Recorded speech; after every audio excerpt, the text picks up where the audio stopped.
Esta hora le quiero dar la bienvenida en el estudio de los desayunos de aquí de Guayaquil al economista Augusto de la Torre, ex jefe del Banco Mundial. Qué gusto tenerla acá, muy buenos días. Un gran gusto estar aquí, muchas gracias por la invitación. Bueno, quiero empezar teniendo su balance general de lo que fue esta Asamblea de Gobernadores del BID. Ya hablábamos con el secretario de la Presidencia y para ellos es un claro reflejo de confianza en lo que está haciendo el país, ¿no? Pero ¿qué ha hecho últimamente el Ecuador quizás de bueno que logra que este haya sido el destino escogido para una asamblea tan importante y ponerse en la mira de casi 50 países del mundo? Mira, a mí me parece que esto ha tenido un efecto simbólico positivo muy importante, porque marca un hito en el camino de reconstrucción de las relaciones internacionales normales que el país siempre debió haber tenido, pero las perdió por 10 años o más. Entonces, estamos en un Ecuador que empieza a ganar una imagen de país razonable, razonablemente administrado, moderno en el mundo, y esa imagen nos está ayudando. Creo que el equipo del gobierno que consiguió que el BID escoja a Guayaquil como el anfitrión de sus reuniones anuales hizo un excelente trabajo. Obviamente debieron haber muchos países que compitieron una vez que las reuniones del BID en China se cancelaron. Que el Ecuador haya atraído a esta reunión me parece excelente. Que haya sido en Guayaquil me parece aún más importante, porque el Ecuador es un país que tiene divisiones pronunciadas regionales y a veces Guayaquil no participa en los diálogos internacionales de política pública con la intensidad que sería bueno. Por eso me parece excelente que haya sido no solo en Ecuador, sino que haya sido en Guayaquil. Ahora, dentro de esta asamblea el Ecuador estuvo también como objeto de análisis y de evaluación, ¿no? Por decirlo de alguna manera. El economista jefe del Banco Interamericano de Desarrollo, Eric Parrado, hacía un análisis y él decía que de nuestro país se destaca ese adecuado manejo fiscal que se viene produciendo al interior de este gobierno y que lo que ellos ven es que lo que se está haciendo en la parte económica es tratando precisamente de ser prudentes en términos fiscales para lograr al mismo tiempo que el gasto sea sostenido en el tiempo. Cuando él habla de ser prudentes en términos fiscales, ¿cuál podría ser la lectura de esa percepción que tienen ellos casa afuera? Mira, ayer hubo un evento muy interesante en el que participó Eric Parrado y también participé yo, que tenía el título del pacto fiscal. Y me parece que ese es un buen término, porque la prudencia fiscal es resultado de un pacto social que necesita entendimiento, legitimidad, convicción, responsabilidad en distintos estamentos de la sociedad: el político, los gestores de la economía, el sector privado, la sociedad en general. Un pacto fiscal implica ponerse de acuerdo en ciertas cosas fundamentales: qué Estado queremos, cómo lo vamos a financiar y cuáles son las reglas de comportamiento que vamos a usar para gestionar las finanzas públicas. Ese pacto fiscal se desfiguró en el tiempo de la bonanza, porque se convirtió en un pacto muy sencillo, en donde el gobierno gastaba todo y el sector privado producía para abastecerle la demanda al gobierno o al mercado doméstico. Y en ese pacto fiscal se perdió el sentido de responsabilidad de la administración de recursos que suben y bajan con los precios del petróleo. Y entonces no ahorramos lo suficiente, no anticipamos que la bonanza se iba a terminar y ahora necesitamos reconstruir esas reglas de gestión. Y lo estamos haciendo de una manera difícil porque nos quedamos con un tamaño del gasto fiscal excesivamente grande, que hay que recortarlo, hay que seguirle recortando. Creo que no, a mí me parece que nos va a tomar 5 o 6 años llegar a un nivel del gasto que sea razonable. Y necesitamos, por otro lado, una estructura tributaria más moderna y un proceso de gestión de lo fiscal que esté sujeto a reglas que hagan que no nos desmandemos cuando haya bonanzas y que no tengamos que hacer ajustes tan dolorosos como lo que ahora estamos haciendo cuando se nos vayan para abajo los precios del petróleo. Ese pacto fiscal requiere entendimiento, requiere legitimidad y hay la percepción en el mundo fuera del país de que este equipo de gobierno y este gobierno están tratando de reconstruir un pacto fiscal de prudencia hacia el futuro. Ahora, el problema es que quizás dentro de ese pacto fiscal que usted decía conlleva entendimiento de todos los actores que conforman el Estado, la sociedad. El problema es que quizás lo que queremos no es básicamente lo que podamos necesitar o lo que se requiera de aplicar. Podría no coincidir. ¿Y hacia dónde voy con esto? El ministro Richard Martínez decía dentro de su exposición también que lo que se haga en materia de subsidios, en materia de impuestos, de reglas macrofiscales, no es una decisión del gobierno, sino precisamente un contrato social, así lo denominaba él. Pero ¿qué pasa cuando dentro de este contrato social se tienen que dar ajustes que puedan conllevar a medidas que son duras, que pueden resultar de un gran impacto social sobre todo? Y ante esto, pues, hay esa latente preocupación una vez que el país trabaja en una reforma tributaria de qué va a pasar con los impuestos. Si definitivamente vamos a tener que llegar por las condiciones incluso manejadas con organismos multilaterales a tener que subir algunos impuestos, eliminar otros a lo mejor, pero ese es un tema de constante preocupación. ¿Cuál cree usted que va a ser el rumbo que se va a tomar en ese sentido? Estamos tratando de reconstruir el pacto fiscal al mismo tiempo que reordenamos las finanzas públicas. El reordenamiento de las finanzas públicas requiere sacrificios. Entonces, es una mentira pensar que esto no va a doler. De alguna manera va a doler.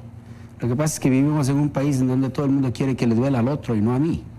Entonces, para que haya un pacto fiscal, alguien tiene que ceder, todos tienen que ceder, y tiene que haber una percepción de que, digamos, el ajuste, la parte dolorosa del reordenamiento, está distribuida de una manera más o menos equitativa y que también le haga sentido al funcionamiento de la economía. Entonces, dolor va a haber, y le veo al gobierno ansioso porque quiere hacer algo que no duela, pero no es posible eso, por un lado.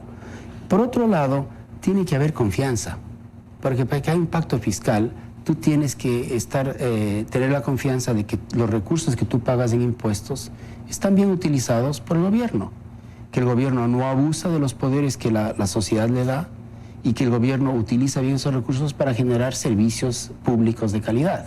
Entonces el gobierno tiene la gran responsabilidad de ir mostrando a la población de que administra los recursos bien, lo cual es difícil porque venimos de una década de corrupción, en donde los recursos abundantes, que no salieron del bolsillo de los ecuatorianos, sino del precio del petróleo, se fueron al bolsillo de los corruptos.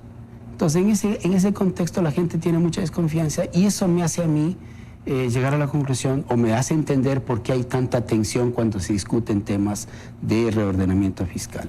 Con respecto a los impuestos, claramente necesitamos reformar nuestro sistema tributario de una manera balanceada e integral. Necesitamos una estructura tributaria que le dé al Estado los recursos para generar bienes públicos, pero que al mismo tiempo sea compatible con las necesidades que tenemos de volver a crecer. Entonces necesitamos ver qué impuestos hay que cortar, que no tienen sentido. Por ejemplo, el ISD es incompatible con la dolarización, hay que eliminarlo. ¿Qué impuestos se puede recalibrar, ampliar su base y subir quizás su tasa? ¿Y qué impuestos tienen una tasa que hay que bajar?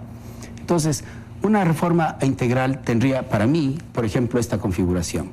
Bajas los aranceles, especialmente los aranceles para materias primas y para bienes de capital, bienes de transporte, tractores, buses, camiones y los repuestos.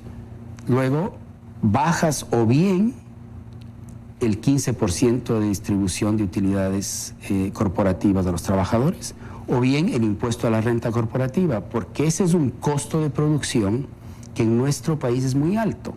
El promedio mundial del impuesto a la renta corporativa está convirtiendo al 20%. En el Ecuador pagamos 25% al Estado y 15% por ley a los trabajadores. Tenemos un impuesto a la renta corporativa que nos descoloca. Y el IVA es un impuesto al consumo que no le pega a los costos de producción. Entonces, ¿qué es lo que yo propondría si fuese gobierno? Bajar los aranceles, bajar el impuesto a la renta corporativa para favorecer la inversión y eliminar el ISD, eliminar el impuesto, el anticipo al impuesto a la renta, y en compensación subir el IVA. ¿Cuántos puntos subiría el IVA? Eso hay que calibrar. Porque hay quienes han dicho que el IVA podría llegar a un 16%, generando evidente preocupación. Mira, el IVA en general en la región tiene niveles, tasas más altas que el Ecuador. En Chile es 19%, en Uruguay es 21%, en Colombia creo que es 18%, en México es 16%, en Perú me parece que es 16%. Pero son países con economías diferentes, ¿no? Y situaciones diferentes a las que hoy por hoy atraviesa el país. Obviamente que son con condiciones diferentes, pero el punto que quiero hacer es el siguiente. Tú quieres una estructura de impuestos que no impida la inversión. Cuando un inversionista va a Chile, te pregunta cuál es el impuesto a la renta corporativa, porque ese es el que él tiene que pagar. Eso está en su estructura de costos. No te pregunta cuál es el IVA, porque el IVA es un impuesto al consumo. Es cierto que el IVA le pega al consumidor, no hay duda. Que es la mayoría de la población, Claro, ¿no? pero lo que necesitamos ahora es inversión. Si queremos crecer, el país necesita ahora la inversión. Entonces tenemos que privilegiar una estructura tributaria que favorezca el ahorro y la inversión. Y si eso implica tener un impuesto al consumo más alto, yo haría ese cambio. Porque ¿Y usted el se quedó resultado pensando cuántos puntos quizás podría ser la reconsideración de ese IVA? Yo creo que entre 2 y 3 puntos. 2 y 3 puntos. Sí. Ahora, usted acaba de hablar de lo importante también de generar esa confianza y esa atracción para la inversión privada, ¿no? Acá al país. Y ante eso también se hablaba de que un aspecto negativo podría ser ese marco del que usted ya acaba de hablar, ¿no? Todo esto que confluye quizás a alejar esa inversión o por el hecho de que somos también costosos nosotros o porque somos atractivos y más fáciles las condiciones en países vecinos. ¿Hacia dónde se debe apuntar también en ese sentido? A propósito también de que hay otros ajustes que hacer en lo laboral, casa adentro, ¿no? Sí, mira, tenemos una reforma laboral que es absolutamente esencial y tenemos que conectar el fisco con el crecimiento. En el Ecuador hay una discusión como si las dos cosas fueran contrapuestas o independientes, pero la verdad es que arreglar bien el fisco es bueno para el crecimiento. ¿Por qué? Porque si tú tienes un fisco disciplinado, prudente, el riesgo país va a bajar. Y el riesgo país es el que determina el costo de capital para el sector público y para el sector privado en todo el país. El riesgo país determina la tasa de interés que el Ecuador paga cuando emite un bono. Y esa tasa de interés te pone un piso para la tasa de interés que va a pagar toda la población ecuatoriana para otras actividades, las empresas y los hogares. Entonces, si queremos que las tasas de interés bajen en el país, tenemos que bajar el riesgo país para que baje la tasa de interés y el costo de capital para todo el país. Y para que baje el riesgo país necesitamos arreglar el proceso fiscal. Por otro lado, como somos un país dolarizado, nuestra moneda es el dólar y el dólar refleja las condiciones económicas de Estados Unidos y no las nuestras, necesitamos maneras de bajar los costos de producción en el país. Y el tema laboral es clave. Entonces necesitamos una reforma laboral que nos permita tener un mercado laboral más moderno, donde haya más generación de empleo formal, donde podamos incorporar ese 60% de la fuerza laboral que ahora tiene empleo inadecuado. Y para eso necesitamos trabajadores que puedan mudarse de una empresa a otra con más facilidad y empresas que puedan contratar con más facilidad. Eso requiere bajar los costos de despido, entre otras cosas.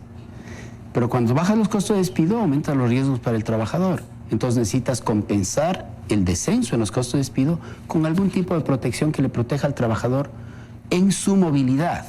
Ahora tenemos un sistema que trata de darle estabilidad al puesto de trabajo. Y necesitamos ir a un nuevo sistema en donde el trabajador se mueva y haya sistemas de protección, una mochila de protección que le ayuden al trabajador cuando se mueve de un trabajo a otro. En una propuesta reciente que hicimos con algunos economistas, incluyendo Simón Cueva y Abelardo Pachano y José Hidalgo, propusimos un esquema de cómo se podría bajar los costos de despido para generar mayor empleo formal y al mismo tiempo darle un sistema de ahorro que le proteja al trabajador cuando transite de un trabajo a otro. Esa, por ejemplo, es una reforma laboral importante. Otra es permitir que haya contratos laborales de acuerdo con las partes.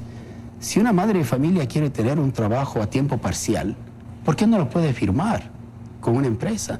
Si una empresa agrícola quiere generar trabajos estacionales, ¿por qué no los puede hacer? Entonces, una propuesta muy simple es que el gobierno no se meta a legislar las condiciones del contrato laboral, siempre y cuando los contratos laborales cumplan con los estándares mínimos que la ley establece, por ejemplo, en la contribución a la seguridad social, etc. El tema de la jubilación patronal es un desastre, está generando desempleo a los 50 años, porque las empresas que tienen empleados que están cerca de cumplir 20 años en la empresa les despiden, porque si se quedan con ese empleado tienen que darle una jubilación patronal. Entonces nos queda una reforma laboral, una reforma tributaria, que son súper importantes y que el gobierno necesita ponerse de acuerdo al interior del gobierno para que nos pueda explicar a todos qué es lo que propone. Bueno, y que marcarán el rumbo de cómo podrá avanzar el desenvolvimiento en materia económica de lo que está sujeto en este sentido. Ya se me acaba el tiempo de la entrevista, pero no quería rápidamente conocer su opinión salió dentro de esta asamblea de gobernadores del BID una preocupación que iba a afectar a los países de la región. Por un lado, ese crecimiento de la economía que estaba previsto en 1.4%, que se reduce al 1.1%, y por otro lado, cómo pueden afectar esta pugna comercial entre China y Estados Unidos. ¿Cómo podrían estos dos elementos también perjudicar acá al Ecuador? El crecimiento del mundo y la apertura del mundo al comercio es esencial para el crecimiento de los países emergentes. Todos los países emergentes, como el Ecuador, que han tenido éxito en su crecimiento, han sido países que se ven a sí mismos como parte del mundo y que encuentran manera de insertarse en el mundo de una manera saludable para poder desarrollar sus capacidades económicas. Si el mundo se cierra, si el gobierno de Estados Unidos inicia una guerra comercial con China, hay una retaliación por parte de China y la actividad económica mundial empieza a reducirse, que es el gran temor que los economistas ahora tenemos, que el mundo empiece a crecer más lentamente, nos va a pegar directamente. No nos vamos a dar ni siquiera cuenta, pero vamos a tener ahí un problema. Si el mundo se mantiene relativamente bien, eso no garantiza que nosotros vamos a crecer. Estamos ya estancados. Y si no hacemos las reformas que tenemos que hacer, vamos a seguir estancados. De manera que a nosotros nos cuesta, por un lado, esperar y tener esperanza de que el mundo no se nos descomponga, pero hacer nuestro trabajo en casa para poder volver a crecer con capacidades nuevas, y eso requiere las reformas. Ahí está la tarea pendiente, entonces casa adentro. Quiero agradecerle su presencia esta mañana aquí en los Desayunos de 24 Horas. Un gusto estar acá, gracias.